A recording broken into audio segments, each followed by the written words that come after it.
That sound is the sound of another emergency podcast. We have Dan Quinn getting hired by the Washington Commanders. And for the second emergency podcast in a row, you get me, John Breech, and Tyler Sullivan. My buddy Nate said we should be called the BS podcast for Breech and Sullivan.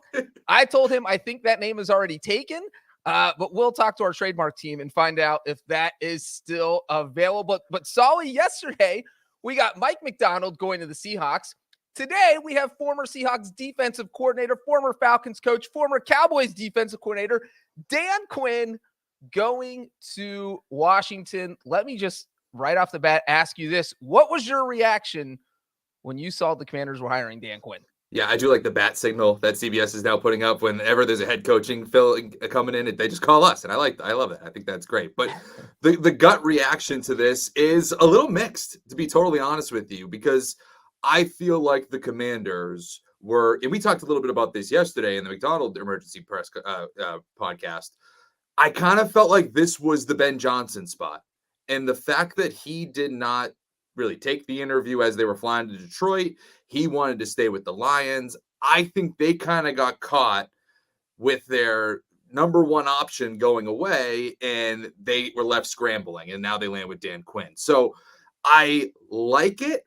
I don't love it. I feel like that's the same way that Adam Peters in this Washington Commanders team feels if you give him a little bit of truth serum, because they didn't get their guy. I think their guy is in Detroit still. It's the OC.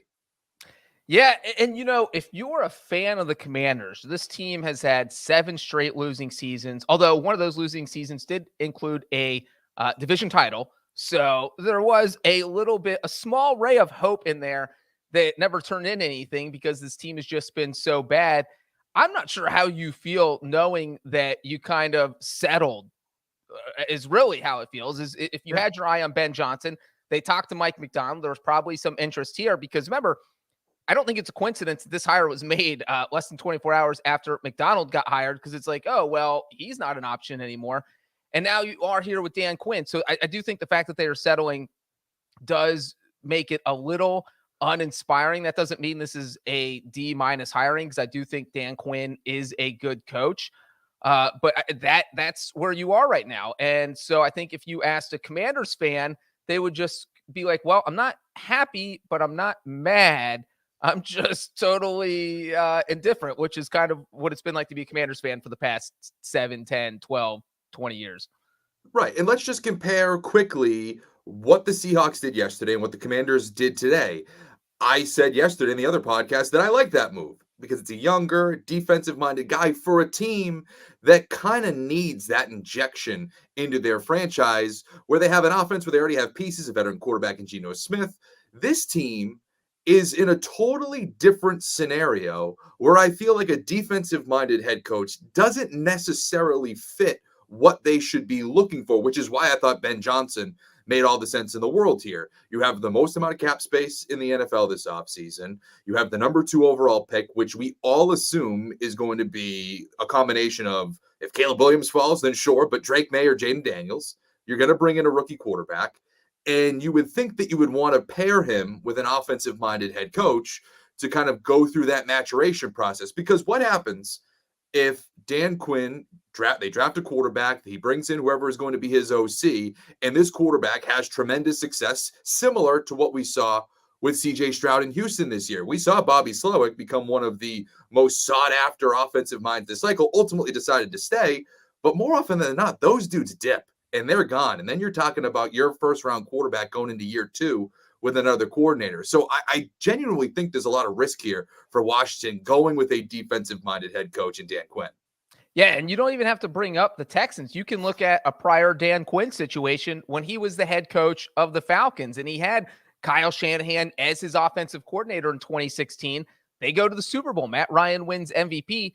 Kyle Shanahan jumps ship, goes to the 49ers, and that offense was never the same. The Falcons just kind of regressed each year until Quinn was fired. So there is something to be said for trying to pair an offensive coordinator with that rookie quarterback that you're almost certainly going to be drafting. But I do think the flip side is that if you're the Commanders, you stare at your defense. Look, this team had a fire sale in October. You trade Montez Sweat. You trade Chase Young. You knew you were going to take some lumps, but this is like having just lumps of doo-doo thrown in your face. This team they gave up the most yards in the NFL in 2023. They gave up the most points per game. They gave up over 30 points per game, Tyler. No one else gave up more than 27 points per game. So they were way worse than everyone else. And so I think they're thinking that maybe, hey, look, what if we bring in Dan Quinn? Let's get this defense figured out first, and we'll go from there. And I mean, that clearly is their thinking, but the flaw there is what you just mentioned, that, hey, look, if the offense coordinator jumps ship after 1 or 2 years, you're starting over from scratch. So what do you like about this hiring? Right. Well, like you said, I think it does fix, or at least starts to fix the problem on defense. I mean, you listed it. It's god awful, their totals this year. Like, so bad that their points per game allowed 30.5. It's their worst since 1954. I mean, this team has been historically bad on the defensive side of the ball in 2023. So certainly you needed to fix that. And you bring in a guy like Dan Quinn, where you look at the Cowboys totals. I mean, outside of that game against the Packers in the playoffs, overall flawless. Number 1 in takeaways, top 5, top 10, pretty much in everything else. But it's going to take a little bit. I'll be curious, and I'm not sure if it's out there, but, we talked a little bit yesterday about McDonald getting a 6-year deal. I wouldn't be surprised if it's somewhere similar here with Dan Quinn, because this is not an overnight fix, I don't think, for Washington. Yeah, they have some pieces, Terry McLaurin, Jahan Dotson, but like you said, there was a fire sale. Chase Young's not there. Montez Sweat, not there. This is not a team that is going to be, I don't believe, in the postseason contention or in the hunt on the CBS graphics come November. I think this is going to be a little bit more of a slow burn, and I think that's fine. But you need to be able to build this slowly, and you have to give Dan Quinn that leash, specifically on offense as well. It's funny you said that, Tyler, because I think the one interesting thing about this hire that does not work in Dan Quinn's favor is that usually if you are taking over a team that went 4-13 and you are asked to be part of a rebuild, there's not really any pressure on you in year one. But with Dan Quinn, I do think there's some pressure, because the Commanders decided not to hire Mike Vrabel. They decided not to hire Bill Belichick. They didn't get Ben Johnson. So when you are settling for a coach, and if Dan Quinn comes out and the Commanders go 5-12 next season, which would still be an improvement over 2023, I think he's going to be under fire, because you're going to have fans saying, well, I think we could have brought in these other coaches that we would have done better with. I think Mike Vrabel could have got us to 8 or 9 wins. I think Belichick could have got us to 8 or 9 wins, but we settled on this guy, and now we're 5-12. So I think this is not the ideal situation, in the sense this is one of the few jobs where you have a floundering team, but there is actually going to be some pressure on the coach in 2024.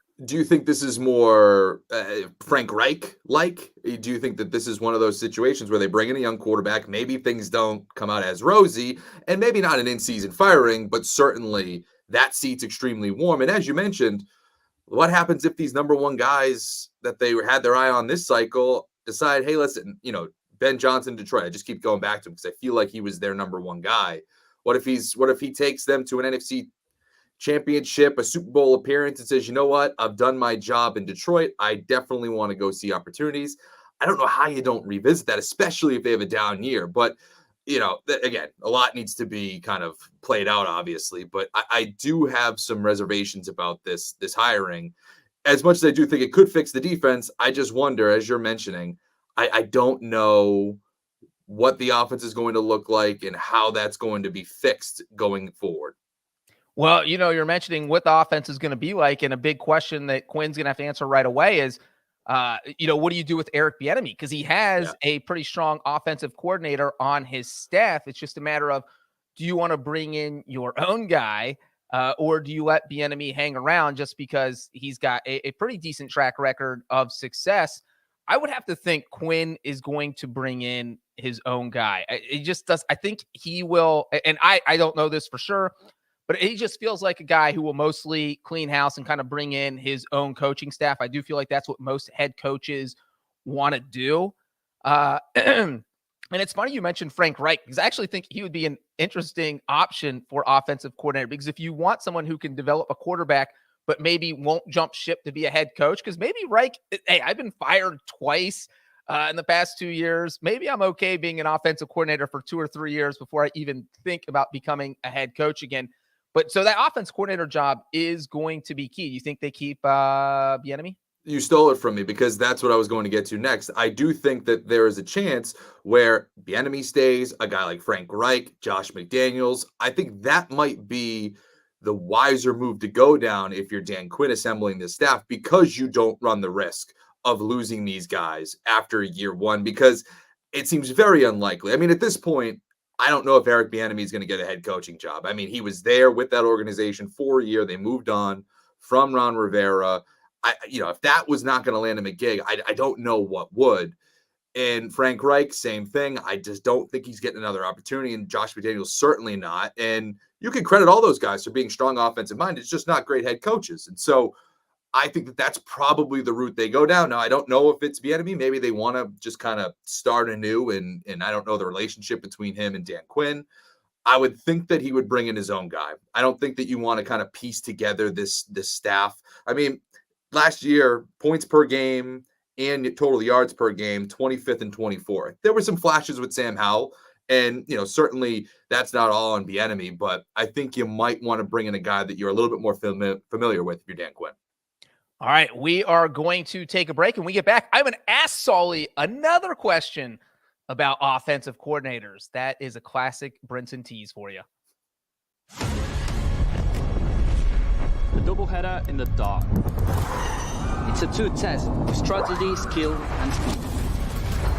Twists and turns, ready, some wheel-to-wheel action.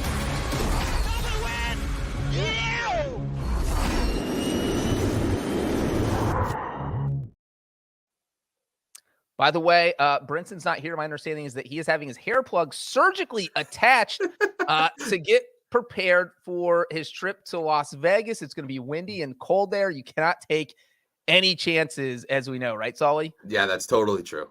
Totally true.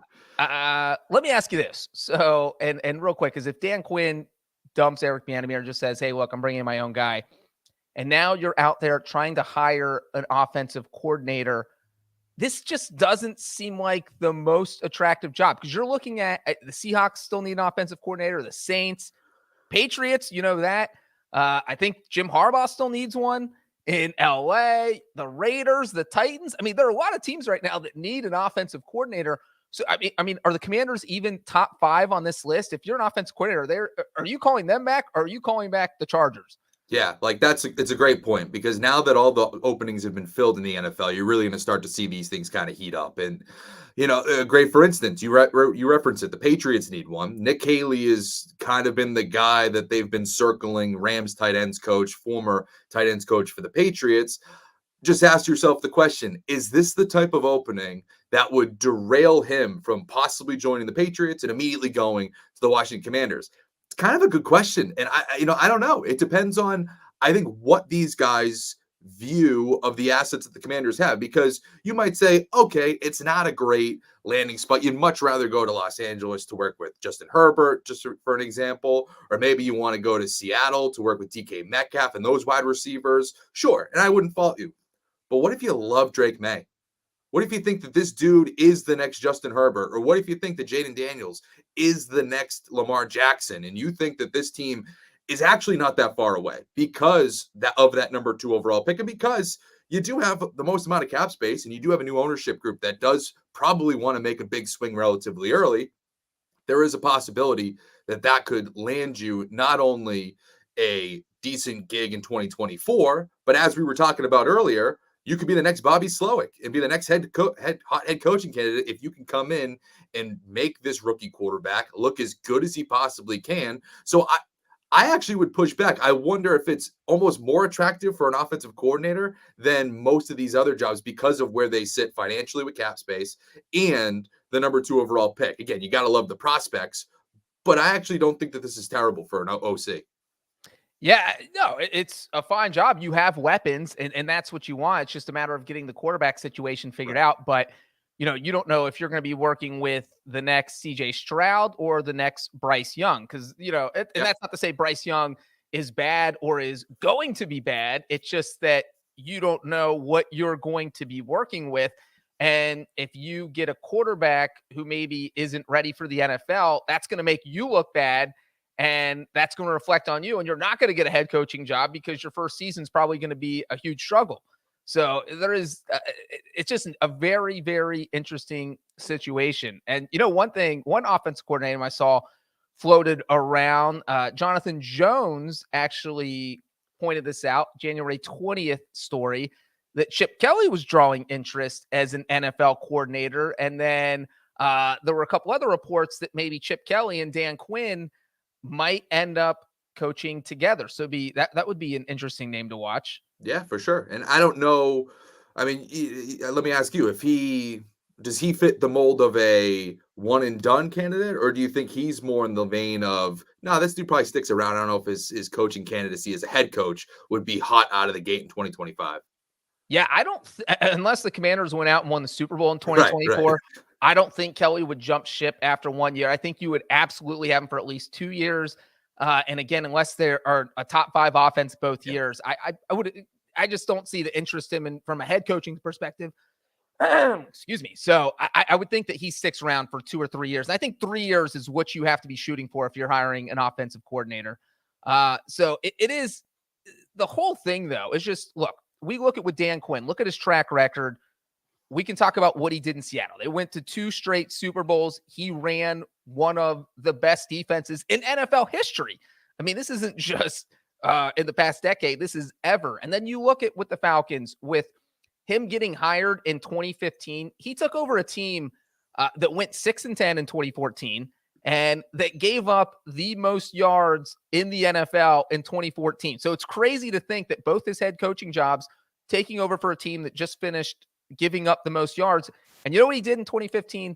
He took them from 32nd to 16th in fewest yards allowed. That's a huge jump. So do you think he has the weapons to do something like that, at least defensively? We don't know offensively. We talked about the offense. We don't know what's going to happen at quarterback. But how quickly do you think he can turn around this defense?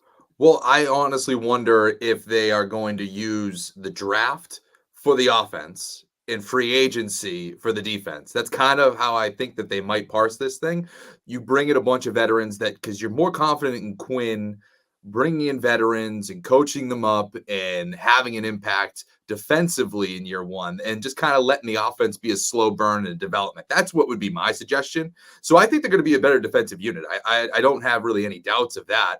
It's just how impactful are you going to be? Because you got to talk about the division they play in now. He's leaving a Cowboys team that was one of the best offenses in the NFL. We're going to assume that Philadelphia comes back with a little bit more offensive fire. Obviously, it was a down year for them this year, but they still have Jalen Hurts, A.J. Brown, Devonta Smith. Go down the list. And in New York, that might be a dumpster fire with Brian Daboll, but still an offensive mind could be a little bit better.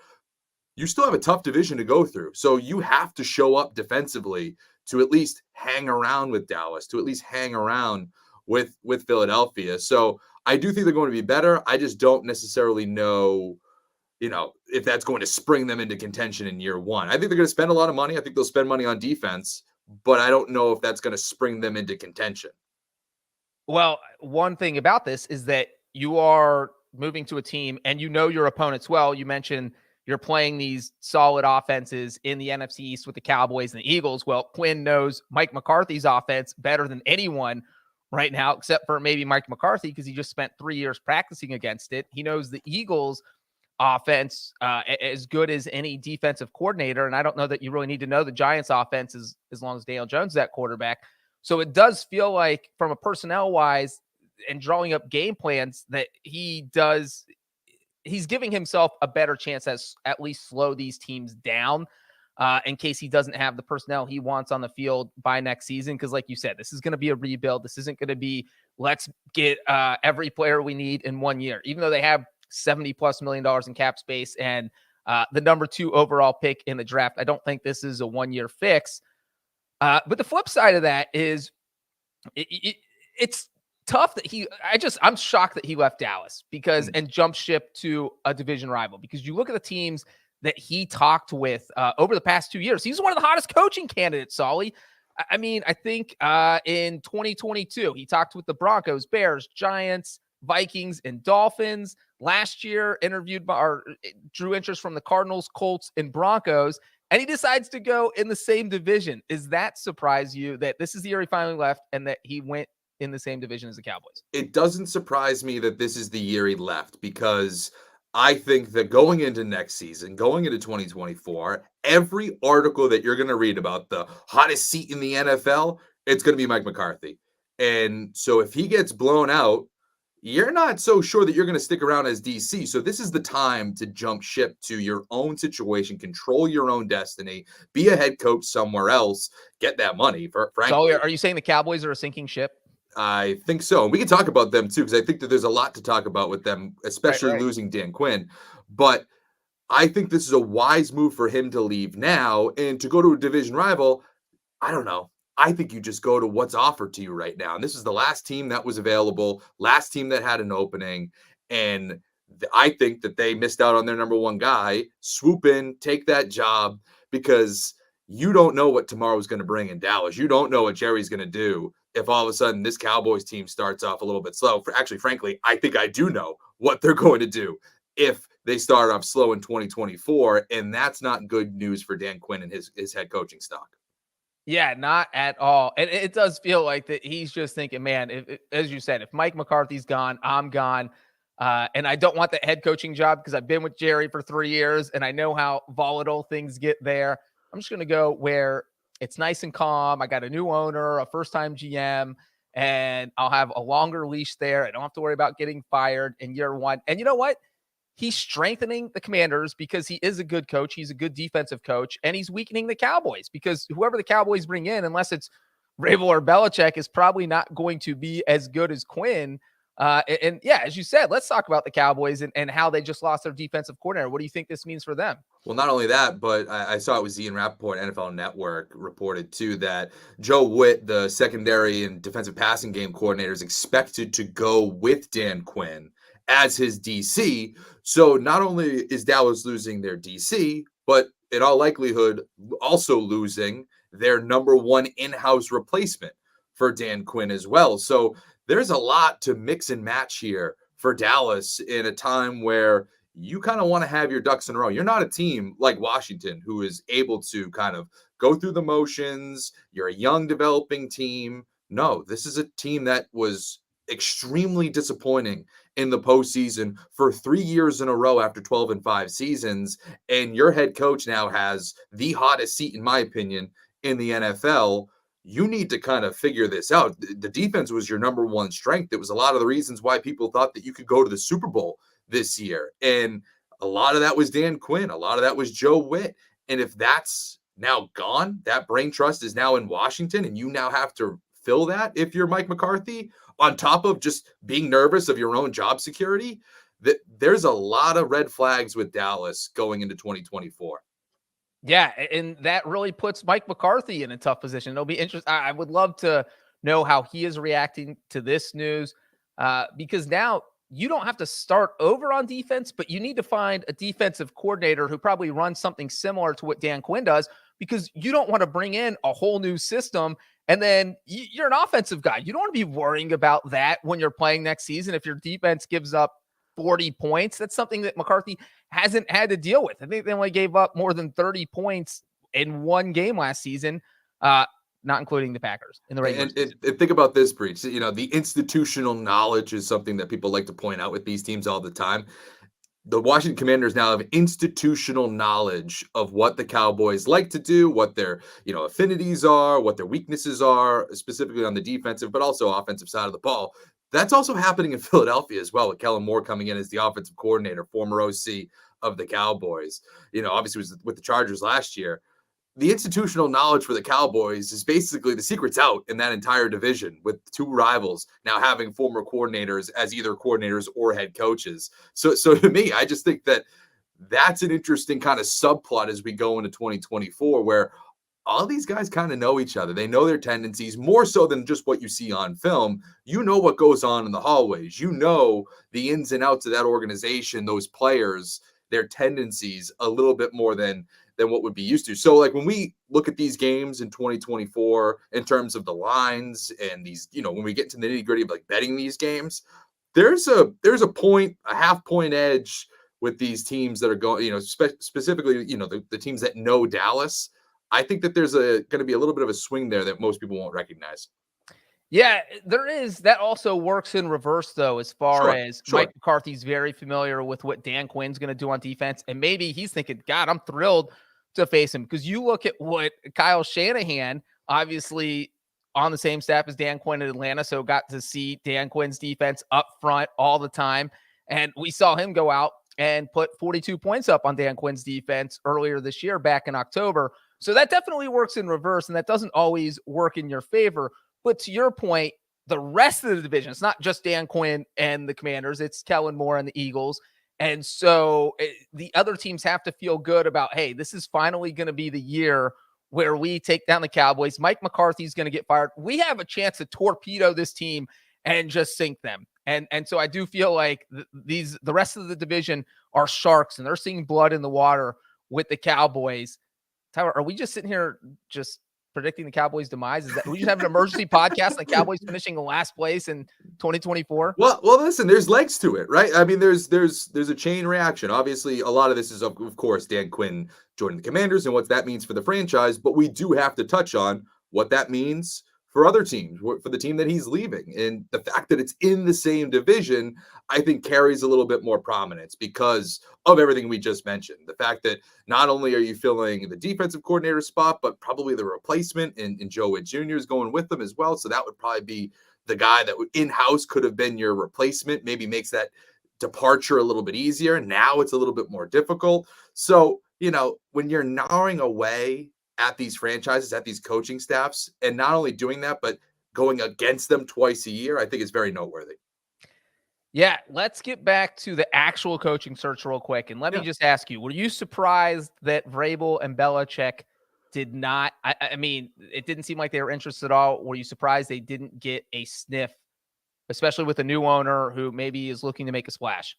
Yeah, not surprised so much about Bill Belichick, because I think when you bring in a guy like that, you're basically, nuking your entire operation, because when he comes in, a guy like that, he's going to run the show. He's your GM. He has full control. That's kind of I feel like kind of a given with Bill Belichick. And for 3-4 years max, I don't know if you do that. So some of these franchises are a little bit weary with that. Mike Vrabel, on the other hand, I am very surprised. I think that he should have been one of the top head coaching candidates this cycle. And the fact that we're now settled here with this Commander's job now gone and everything's filled, I actually can't believe that he's not hired. I think that's going to be, I think we're going to look back at that and a lot of these teams and making a mistake not bringing him in, because I don't necessarily believe he was the problem in Tennessee. The problem was that you have an aging Ryan Tannehill and you run your offense through a running back. I don't necessarily think that's the right way to run an offense. From an in-game manager standpoint, in-game coaching, I think he's one of the best in the league. Now, does he rub some people the wrong way? Is he a little bit abrasive? I don't know. That's kind of the rub. Maybe that's what people don't want. But ultimately, from a football coach standpoint, I thought that he was one of the better coaches out there. And the fact that he's now just out there and possibly, I would say maybe the number 1, number 2, number 3, certainly top 3 head coaching candidates going into 2025. I'm pretty surprised by that. Yeah, absolutely. But, Vrabel's probably not in any hurry. He gets to sit home, collect a giant paycheck. Belichick is old. He's 71. So right. I do feel like he would have preferred to have a head coaching job this year. But for the first time since 1974, Sully, he will not be coaching in the NFL unless he shocks everyone and takes a defensive coordinator job, which would just be absolutely stunning. Let's end this with you give us your Dan Quinn grade.